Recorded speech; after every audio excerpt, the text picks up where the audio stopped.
to our latest Meet the Management interview. My name's Marc Ashton. I'll be hosting. We're talking about the subject of Santi4 and investment platforms in South Africa. Joined today by Micali and Gert Cloete from Santi4, and really looking forward to this discussion because I think there's a lot of innovation taking place in the world of financial technology, investment and wealth management. There have been a lot of legacy systems that have been in place, the introduction of AI. So it really should be an exciting 15 to 20 minutes.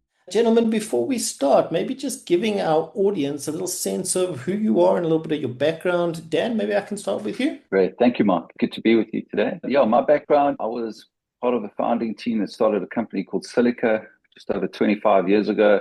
It was basically built up over those 25 to be the largest transfer agent or third-party administrator for investment managers and investment platforms in Southern Africa.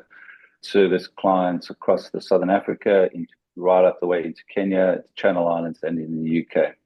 We sold that business to an international company. I left then after my lockout at the end of 2023 and started looking at some new alternatives. My passion has always been around technology and then specifically around investment management. So just over a year ago, we started running down this AI rabbit hole and looking at what are the opportunities using AI specifically in investment and wealth management. And during that journey, I had the opportunity to meet Gert through a client of ours, Prescient.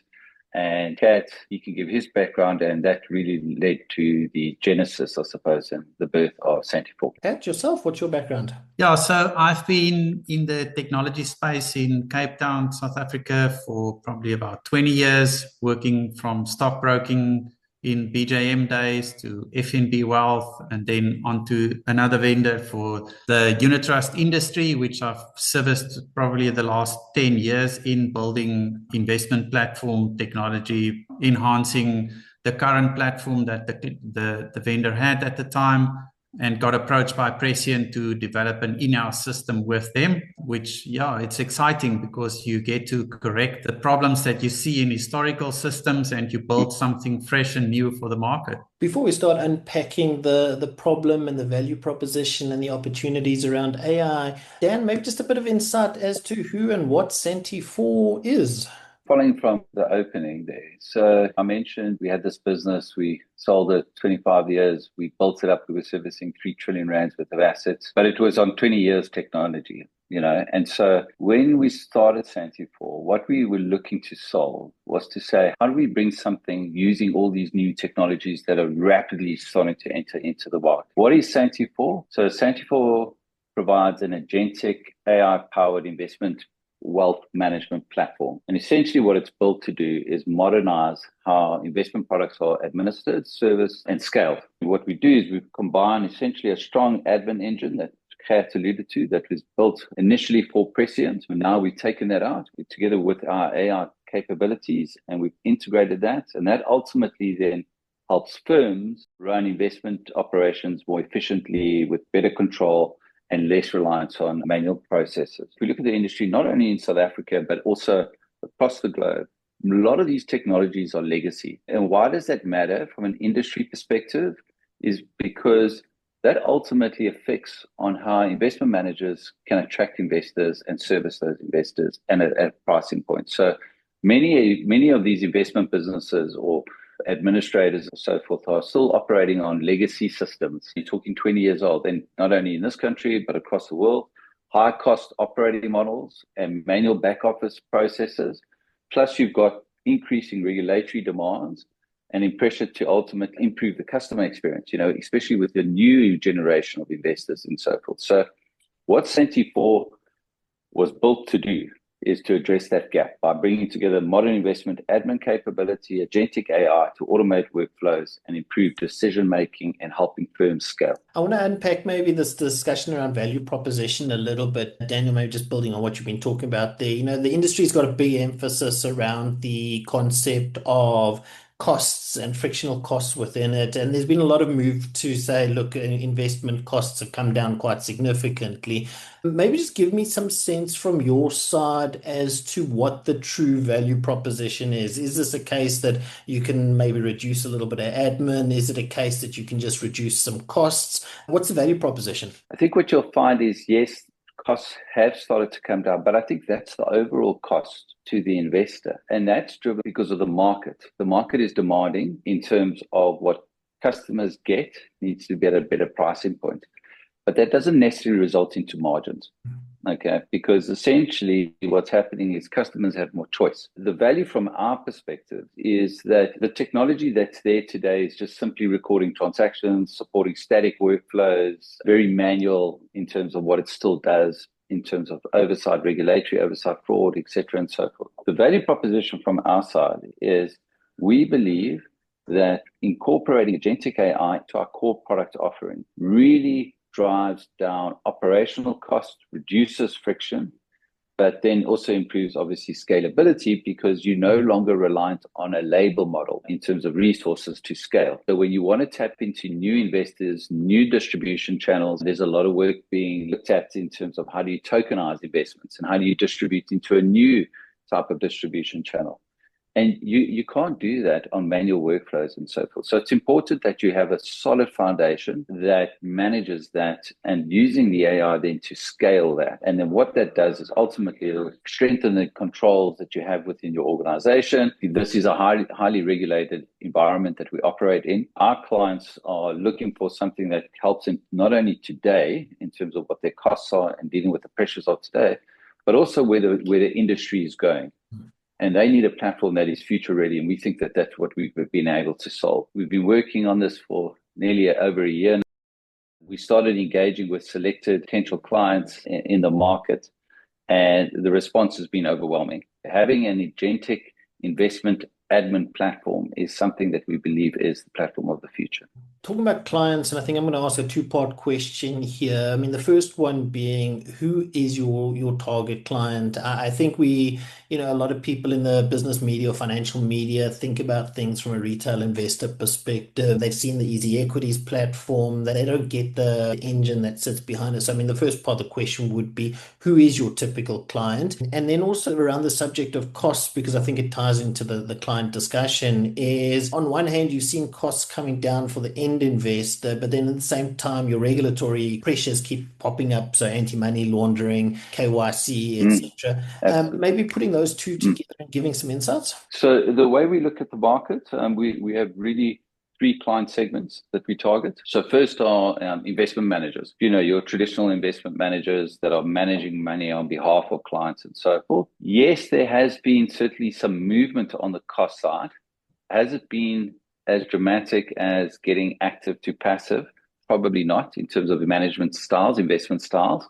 You also now have a number of white label solutions out there, et cetera, and so forth. So there's additional people within the value chain, let's call it. So with the investment management as a client segment, what we do there and what our value proposition is to support a range of investment products that investment manager wants to take to his investors and improve the operational efficiency of running that. In some cases, some of these investment managers will outsource to an administrator. And in that case, we think that there's some interesting developments happening now in the AI space because we think outsourcing is starting to be re-looked at and saying, well, what do you outsource and why? Again, I refer to this idea of like a labor model going to more towards a platform model. Traditional models of offshoring to jurisdictions and so forth, now with this technology start to be re-looked at and saying, okay, well, what actually does your operating model look like? So from an investment management perspective, it allows them choice in terms of what that operating model looks like and how can they create more efficiency.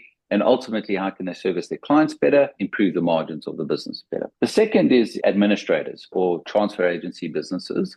And so these typically exist because investment managers want to reduce their costs, so they would outsource to a specialist. That specialist then would obviously aggregate their cost base and hopefully deliver it at a lower price point. In that case, again, a lot of these guys are using aging legacy technologies. Most of the administrators are sitting on technology that's 20 years old. So by doing that, it doesn't have the ability to take advantage of things like digitization. Customers want to be able to go online. They want to be able to service themselves, now, whether they be financial advisors, investors, etc. They want to be able to look at their investments. They want to be able to invest online. A lot of administrators have struggled with this in terms of actually providing that full end-to-end service. What we look at is how do we help these administrators automate a lot of their back office requirements, improve their service delivery, ultimately to their client and therefore into their client's client. The third target audience is investment platforms. In this country, we refer to them as LISPs. What they're looking to is for a more flexible, scalable technology that allows them to support their advisors, but also to have a much wider range of product and assets that they can offer to those clients. Our ideal client, to be honest, is someone that sees technology not just as a back office utility, but rather as a strategic enablement solution.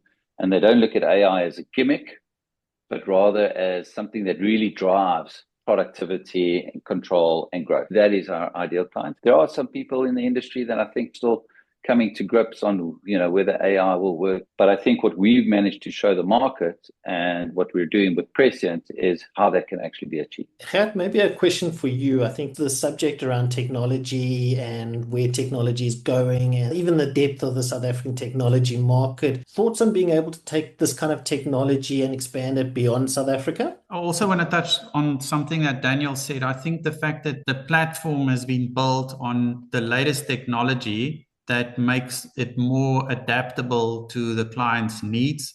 I think it's proven technology, but yet it's not 20 years old. I think to some degree that makes it more flexible. And I think some of the current industry players are struggling to adapt and to accommodate those changes because of the older technologies.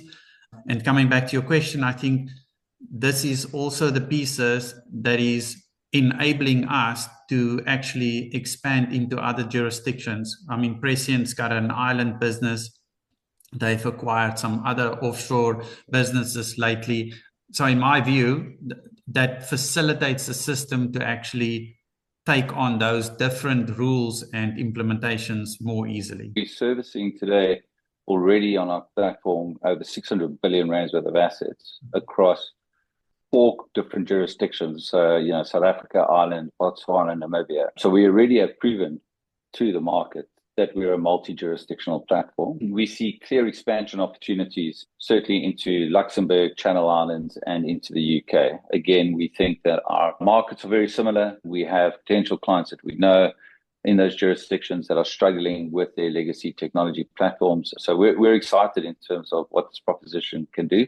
And there's also been a history of international players trying to come into this country and have failed. Long-winded projects, some of them are in the media, and they have failed. And we see ourselves as a proven provider. As Gert said, this system has been running in production for over 2 years, has gone through all the necessary tests, etc., and is able to integrate into the market. What's the future of investment and wealth management look like? We've seen the rise of AI, we've seen kind of access to international markets, we've seen the rise of actively managed ETFs. There's a lot of innovation happening in the space at the moment. But your quick thoughts on where we're headed? So I think the cost pressure will continue, and I think they will continue to face pressure in terms of cost and margins. Companies are going to have to look at how do they operate more efficiently. I think regulation and governance, still remains critical, but as markets become more broader in terms of investment products that are available to investors, regulators, generally will expand in terms of regulatory oversight, and that brings cost. The role of AI will become more meaningful, and I think the big shift is going to come from simple digitization into more agentic AI-led operating models. So it's not about just how you capture data, but essentially how the AI will help you perform the work, guide the workflows, identify issues, improve outcomes, but with humans still in control. I think we're quite a far away from AI doing everything and everybody sits back and goes on holiday. But I do think the future of investment and wealth management is going to be more personalized. Organizations are going to have to come up with differentiated solutions, more automated, more accessible. I think certainly in our markets, people are looking to tap into new savings channels. They're looking to offer different types of products into those channels, but at the same time being able to service ultra high net worth families and so forth. Ultimately, personalization, automation, scalability, security is going to become key for organizations for the future. And we believe that we're well positioned to help them with that. Look forward to being able to hear more about the Santi4 journey. To the audience, look forward to engaging with you on this topic and on future Meet the Management podcasts.